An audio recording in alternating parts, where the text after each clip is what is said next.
What is up, YouTube? Derbador Wildor here, coming at you with another video. I know I said I'd try to release a video every Friday at 10 a.m. And as soon as I said that, of course, work got ridiculously crazy. And I haven't had time to do that. And I've had some just crazy family stuff happen over the past few weeks. If you follow me on Instagram and Facebook, you know exactly what I'm talking about. But anyway, not gonna get into all that here on YouTube.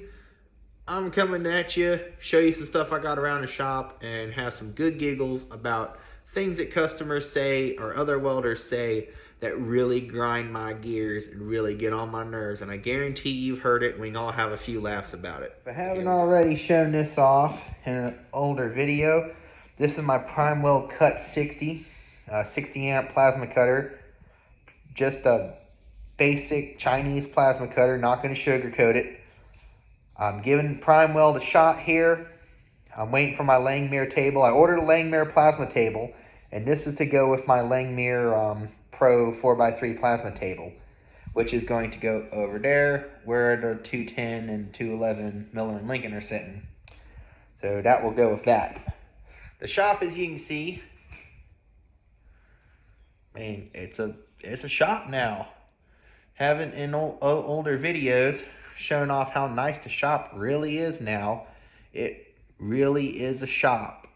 It's got doors and walls and lights and fans. You know, it's really, really nice. And out here on the 350, I'm not going to go too much into it because it will get its own dedicated update video when I finish all the upgrades to it I want to do. But right now, I would say it's a 2,000-pound safe crane. The D-rings right here, as you can see, they now have a 1/4-inch plate underneath them that they're welded to help handle any kind of stretching that might occur while lifting something. I took y'all's advice and I got actual weld-on grab hooks. And as you can see, there's a bolt up there to help hold the chain in. I'll have to crawl up there and show y'all what I'm talking about. So there we go right there. The only thing I didn't like about using this chain was that there was a chance this could pop out and over like this. But I welded a nut right here and use a bolt to hold the chain in right there. So it is impossible for that chain to come out of there now. It has to stay in place once it's put up there. And all of y'all who are worried about, oh, the crane's gonna have all this leverage and tension and torque as you drive down the road, it's gonna be dangerous and flail all over the place and stuff and whatnot. It cannot. I have driven this thing. I have been all over North Carolina, up and down the Interstate 85 corridor in North Carolina over the last week with this truck. I've been to Charlotte, Durham, freaking other side of Henderson. I've been all over Greensboro, I've been everywhere with this truck over the past few weeks with this crane. And this is how it's secured. The winch is secured to this D-ring, and the winch is brought back to where it is putting tension on it this way. It is impossible for it, while it's under tension, to go that way. So all y'all who are freaking out, relax. It's okay. It's not going anywhere, and it's perfectly safe. The only thing it's a danger to right now is drive-thrus. Now, after the updates to our scheduled content, you know what really grinds my gears? People who, they call me out there and go, oh yeah, I got all the steel you need to make this, just come out here and put it together for me, right? And you get out there and it is the oldest, most pitted, rusty steel you've ever seen in your life. That really irritates me, because then I have to explain to the guy, I can't use that. And they just don't get it. And it must be a Southern thing. And I'm from the South. So I don't know what it is about Southern people and their steel they've owned for 20 years, but they love it. They don't understand that that steel only has a usable window before it becomes bad. If you keep it inside and dry, it will last much longer. But around here where I live in North Carolina, they leave it all out open in the elements, parked in the woods somewhere. There's leaves over it and stuff. And I always get that's good steel. It was made back in 1990, whatever. That's when they made really good steel. You can't buy that steel no more. It's like, yes, you can't buy that steel because it is covered in rust and pitted and nasty and unusable. No, that's good steel right there. That's really good steel. If you take a grinder and clean it up, it's good steel. I guarantee you that. It's like, yes, but you want me to use this to make a hitch for your truck. That's a no. No, this is good steel. If you know what you're doing, you can weld this to it and it'll be just fine. No, it doesn't matter how good a welder I am. Any welder who comes out here and looks at this crusty, nasty piece of steel and tells you he can make a hitch out of it for you and he guarantees it. Any welder who says that is a straight up liar and does not need to be welding. Alright? I'll tell you that right now. There is a reason I have my parts here in the shop. But there's a reason I pretty much make people get brand new steel for everything. It's a liability thing. Because if you have old steel that's been sitting out for a long time and it's being used in a structural application or to build something critical, you do not need to be screwing around with old steel. You're going to get screwed if you screw around with old steel. Now, to be totally fair on the subject, old steel that's reusable, I reclaim steel and steel parts for that's being scrapped and reuse it. But I don't use it to build trailer hitches. I don't use it to build buildings, trailers, hitches. Well, okay, I did reclaim some to build my shop, but that's different. It's my shop, and if it falls down on me, that's my fault, right? I would not do that for a customer. Trailer hitches, tractor implements, buckets, stuff that if it breaks, someone's gonna die. Don't use old steel for that. Be smart.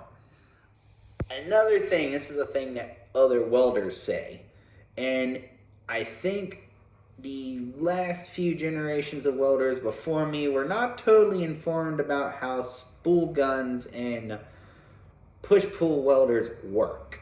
For some reason, I've had to sit there and explain to the old man at the Bojangles, the old retired welders at Bojangles, guys, spool guns do not generate AC current.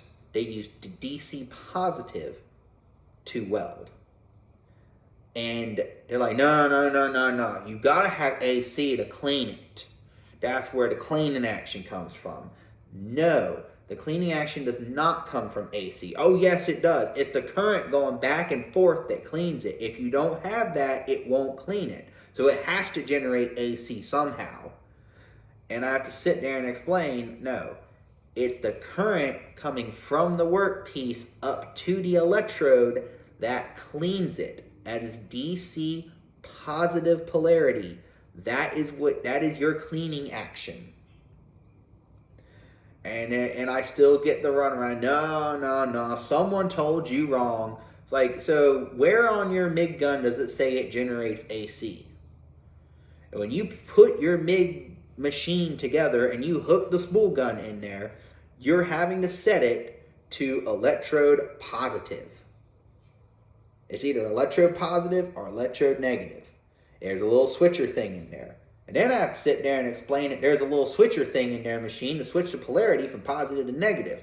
And the scary thing about this is these are guys that have been welding longer than I've been alive, and they don't even understand that their freaking Millermatic 200 has a little thing where you can switch the polarity inside of it. You start explaining that to them, and they're just like, oh, like, I have a Millermatic 200 and the damn flux core runs like complete garbage in it. I don't get it. But I stick regular old MIG wire gas in and it runs just fine. What polarity is it? I plug it in the wall. What do you mean plug it in the wall? Of course you plug it in the wall, but what polarity are you running? You're running electrode negative polarity, right? Oh, no, no, no, this is MIG welding. I know it's MIG welding. What polarity are you running your MIG welder on? Well, it's not stick welding. See, stick, you switch the leads. Okay, but what are you switching the leads to? No, you just switch them around. Again, these are people who have been welding longer than I've been alive. And I'm sitting there having to explain stuff that your shop teacher, your weld shop teacher in high school explains to you. I get they're probably really good with their one little thing, but these people did not take the time to study, understand, or retain the knowledge of the science behind it. You can't just be a welder and go flick a machine on and go, oh, yay, it works. But why? Why does it work? Why? So you have to know why it works to figure out why it doesn't work when it's not working. Because that's gonna happen. I don't get it. It's just that really irritates the crap out of me to hear that. I do not want to hear spool guns generate AC. I do not want to hear you flip the leads. What does that mean? What does flip the leads mean? What polarity are we setting the machine to? Don't tell me to flip the leads. Tell me to reset the polarity or swap the polarity. Don't tell me to flip the damn leads. Another one that's really irritating, talking about letting machines run, is just letting your welder run for the sake of letting your welder run. Why? Why are you sitting there just letting your machine run? When I work in these maintenance yards and there's other welders out there welding stuff, and they let their freaking Bobcat or Trailblazer just sit there all day. They're eating lunch. It's just sitting there. Air compressor. Like, if I ain't gonna be using that machine for 15 minutes, I go shut it off. Same on my SA200. If people are like, you can't do that with the SA200, it needs to sit there and just run all day. Don't ever shut it off. It's bad for it. What? How is it bad for it? That is the stupidest thing I've ever heard. Like, well, it takes time for the oil pressure to build back up. No, it doesn't. Oil pressure is instantaneous. Look at the freaking gauge. Watch the gauge. Boom, right up. Are you running your machine with too little oil? Do you not check the oil? I mean, I just don't get it. That, it's like, do you want to be deaf? Do you like to listen to your welder run all day? I mean, yeah, I like listening to my welder run for about 15 minutes and to go, I'm working, yay. And after about 15 minutes, I'm like, I can't stand hearing that thing. Especially the Bobcat. Them Kohlers get annoying after a while.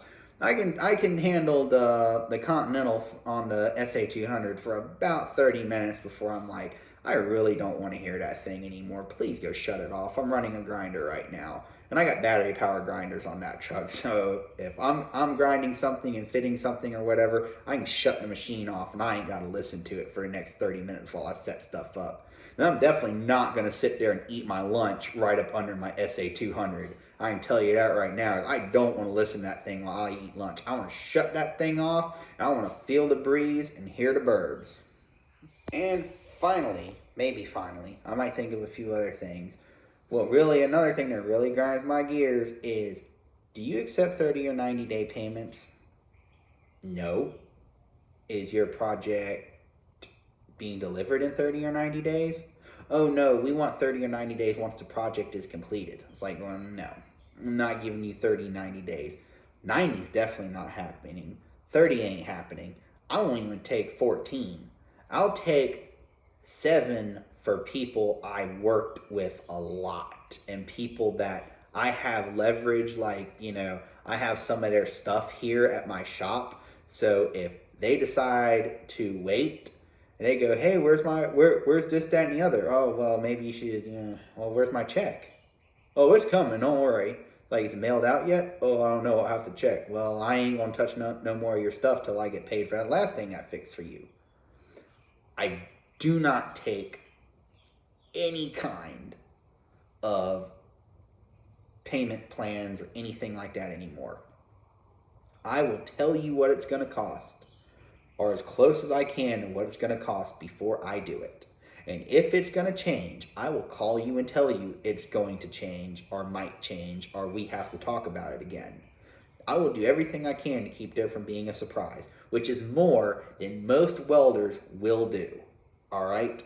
So, there's no excuse for for wanting 30 days or 90 days or whatever. If you need credit, use a credit card. If you want payment plans, you want a loan, go talk to the bank. I am not the bank. I am not Discover Card, and I am not BB&T.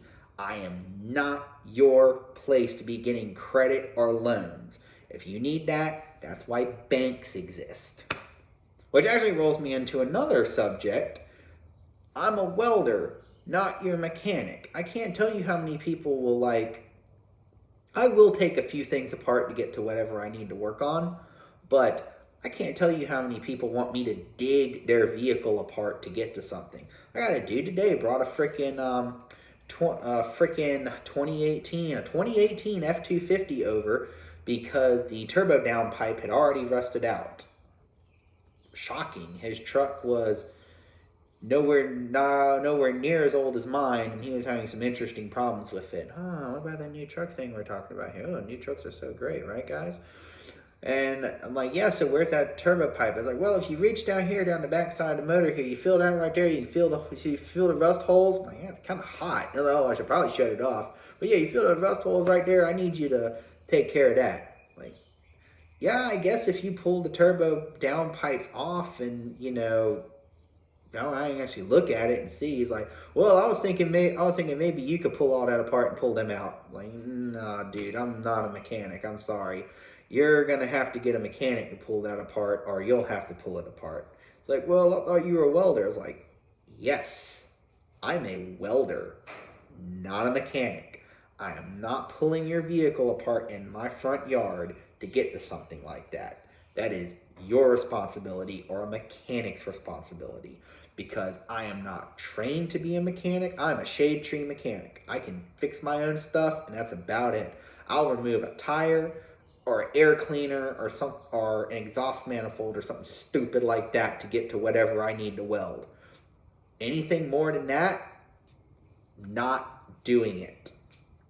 And that rolls me into another thing that really gets on my nerves. See, I said that was going to be it, and then we get on to something else. Another thing that really gets on my nerves. People want me to weld on engine blocks while it's still in the vehicle. And it's right next to the head gasket. I can't tell you how many times people have called me and been like, well, I got this truck here. This must be another southern thing.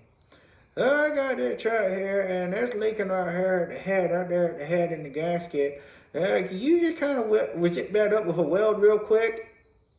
No, you're going to have, is it cracked? Like, I'm guessing so. It's leaking right there. I think there's a crack there. You just zip a weld on there?